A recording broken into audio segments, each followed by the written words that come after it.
Hello and thanks for joining us here at the Asprey. I'm Andy Proudman and you're watching Meandmygolf TV. And I'm Piers Ward, and today is part 1 of our 7 Series US Open special. Let's take charge of your game.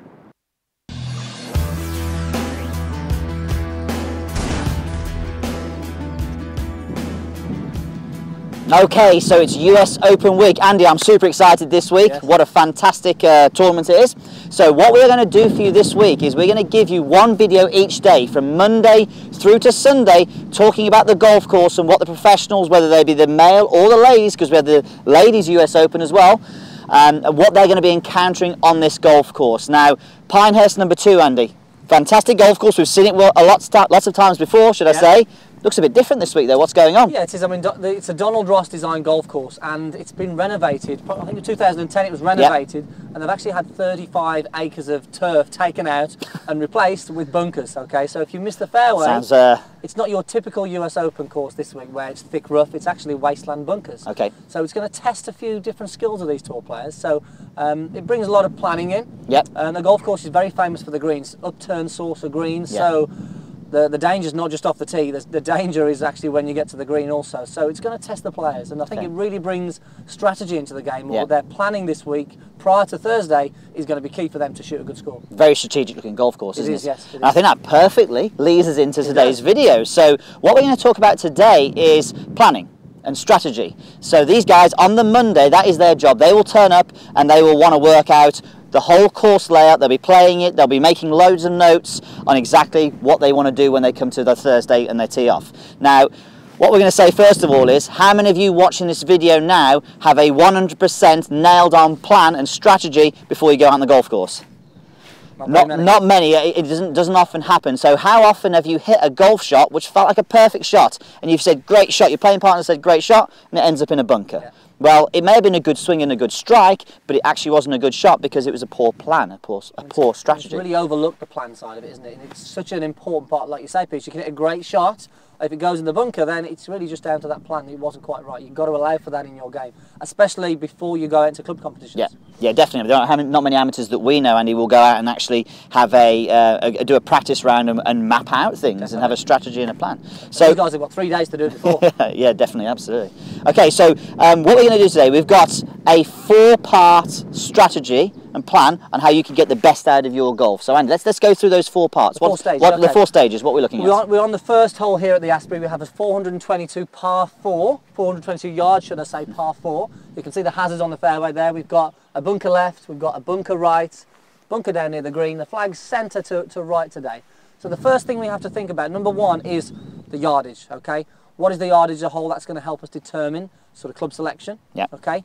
Number 2, where are the hazards? Okay, so we can see here this first bunker, it's actually 230 yards to carry that bunker. The second bunker is 250 yards to carry. So that's got to come into our plan now. Okay, what club will actually clear the bunker? Can we clear the bunker, or do we need to lay up short? Okay, now number 3 is, if we miss, where don't we want to be? And that's really important to know in our plan. If we miss the fairway or miss the green, where don't we want to be? Okay, that's number 3. And then number 4 is, what club are we going to use? So 1, 2 and 3 all really contribute to helping us make the decision on actually what club we use. And on this tee shot here, there's a bit of breeze here today. On this tee shot, your club selection is key because you don't want to be in that bunker when we've got quite a long par 4. Yeah, we want to make sure that we get over that. Now, in our circumstances, Piers, this first bunker here, 230 yards, we can clear that with a drive. 250 we can actually clear it, but into the breeze it may sort of come into play a little bit, so it all does depend on the conditions sometimes. Yeah, definitely. So I think that's the thing, is I think what we're saying is, before you play around, if you've got a strategy like that we've just spoke about there, so if you know where the hazards are, if you know, if you can get all those numbers before you play, then great. But obviously things like this now, the weather, they come into it a little bit more when you get onto the golf course. So when you're on the golf course, the weather and the pin placements will have a little bit more to do with it. So we had a lot of rain yesterday. Golf course is very wet from that, so the golf ball's not going to be running very far. So straight away that can go into our equation when we get to the golf course. But if you're sitting at home or 3 days before the tournament, you can plot out where the bunkers are, where the trouble is, and obviously what clubs you want to go through. Yeah, I think some of the common mistakes that we see with the amateurs when we go on the course with them, Piers, is it's a par 4 without even thinking about it, that it's okay, it's a par 4 driver, so they go straight for the driver without really thinking, okay, where's the trouble? What do I need to do? Where do I need to put this ball in order to give myself the best chance possible? So, and then they hit the shot and then almost worry about where it ends up later. Correct. So I think Correct. It's so important to have that plan, and it's so overlooked by amateur golfers. Yep. That it can really make a difference to your score at the end of the round. I think just that attention to detail makes a big difference. Without doubt, and this is a great hole in that you've got a bunker that I think is 250, was it, Andy? The bunker on the right, so 250 yards. So let's say you stand on here, you hit a good tee shot, it's straight down the middle of the fairway, the wind catches it a little because it's quite hard off the left, and before you know it, it's in that bunker. And you're going, well, hang on a bit, if I'd have hit a 3-wood on that same line, it probably wouldn't have gone into that bunker. So there's all those sort of things that we definitely need to look at. So let's put that formula to this hole here. So as you said, we've got 422 yards. We've got 210 yards, I think it is, to the front, the bunker on the left. So that means I've got to hit it 200 yards to miss everything. Okay, so if I hit a 200-yard shot, it misses everything. Yeah. But the trouble with that is it leaves a 222-yard shot, or thereabouts, the tough par 4, to the rest of the hole. So for us, it's maybe a little bit different. And as I said, we tend to carry it around about 270.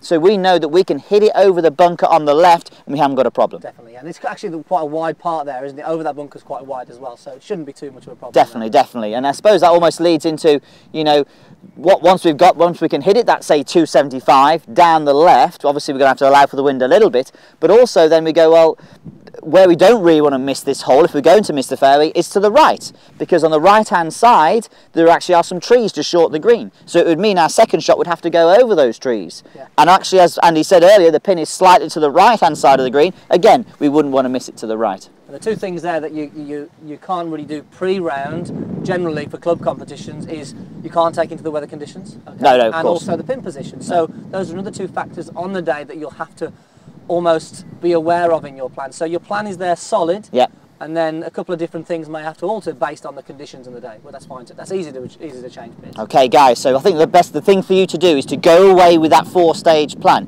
Go through those stages there. Think about your golf course. So the golf course that you play your normal club competitions, or even your friendly matches, whatever it is.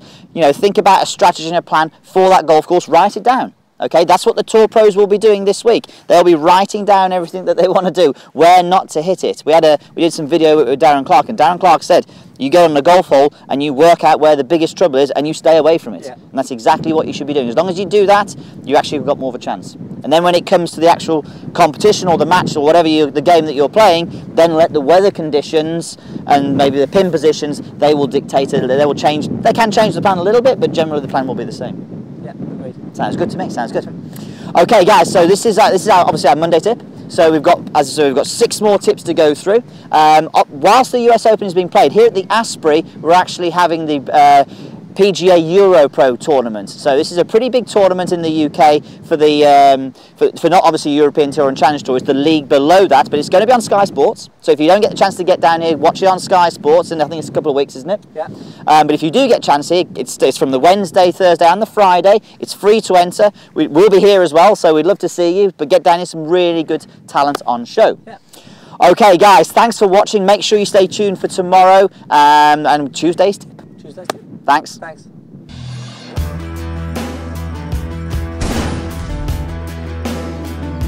To equalise the league pool. So this is how Mickelson sometimes plays his shots. He gets the shaft leaning forward and then holds it like this. So that creates a good strike, but it goes in a little lower. But even though it's loaded with spin, he's got a lot of loft on there. So